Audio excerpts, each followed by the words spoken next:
जय भीम नमोबुद्धाय बघूया बातमीपत्रातल्या विशेष घडामोडी। शिवराज्याभिषेक सोहळा दिनानिमित्त कोल्हापुरात 1 जून ते 6 जून रोजी कोल्हापूर येथे विविध कार्यक्रमाचे आयोजन केले आहे, अशी माहिती मराठा महासंघाचे राष्ट्रीय उपाध्यक्ष वसंतराव मुळीक यांनी पत्रकार परिषदेत दिली। 1 जूनला अवधूत पाटील यांच्या मार्गदर्शनाखाली फेटे बांधणे कार्यशाळा, 2 जूनला ज्येष्ठ इतिहासकार जयसिंगराव पवार यांचे स्वातंत्र्य सौंदर्य महाराणी ताराबाई यांच्या शौर्यगाथेविषयी व्याख्यान होईल।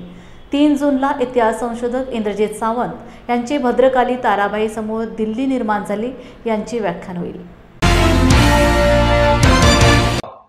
गेले 19 वर्ष सातत्यानं सामाजिक वैचारिक पातळीवर साजरा केला जातो।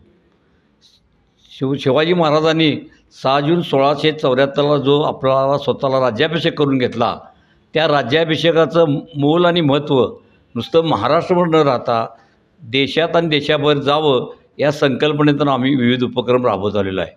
आपल्याला सांगायला आनंद वाटतोय की गेल्या या 20 वर्षामध्ये महाराष्ट्राच्या बाहेर हरियाणा, कर्नाटक, मध्य प्रदेशपर्यंत राज्याभिषेक साजरा होत असताना गेल्या वर्षी जपान, दुबई या ठिकाणी मोठ्या प्रमाणात राज्याभिषेक सोहळा साजरा होतो आहे। कोल्हापुरामध्ये पण आम्ही यावर्षी राज्याभिषेक हा आपण भद्रकाली महाराणी ताराबाई यांच्या 350वी जयंती वर्ष असल्यामुळं की त्यांचंही स्मरण राहावं या दृष्टिकोनातून विविध उपक्रम राबवलेले आहेत। यामध्ये आपण ताराबाईंच्या जीवनचरित्रावर आधारित प्रदर्शन, त्यांची भव्य रांगोळी, त्याचबरोबर शिवराज्याभिषेक व्याख्यानमाला अंतर्गत ज्येष्ठ इतिहासकार डॉक्टर जयसिंगराव पवार यांचं भद्रकाली ताराबाई यांची शौर्यगाथा आणि त्याचबरोबर इतिहास संशोधक इंद्रजित सावंत यांचं महाराणी ताराबाई समोर दिल्ली दिनवाणी झालं अशा पद्धतीची व्याख्यानंही आयोजित केलेली आहेत।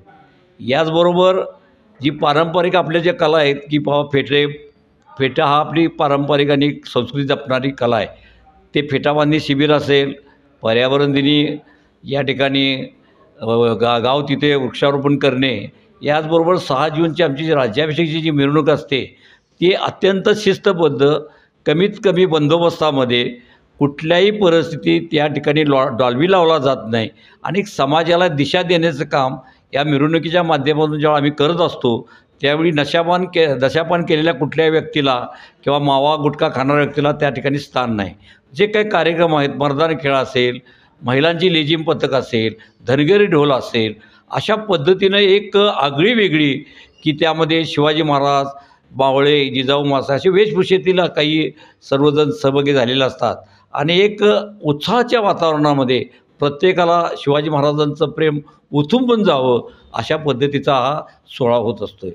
आपल्या माध्यमातून एवढीच विनंती करतो की या 6 जून राज्याभिषेक सोहळ्याच्या उपक्रमामध्ये मोठ्या संख्येनं कोल्हापूरच्या जनतेनं, विविध समाजांनी आणि विविध धर्मियांनीसुद्धा यामध्ये ज्या पद्धतीनं सहभाग पूर्वीपासून असतो आहे तसाही यामध्ये ठेवावा, एवढी मी आपल्या टी व्हीतर्फे, नॅशनल टी व्हीतर्फे आपल्याला मी विनंती करत आहे।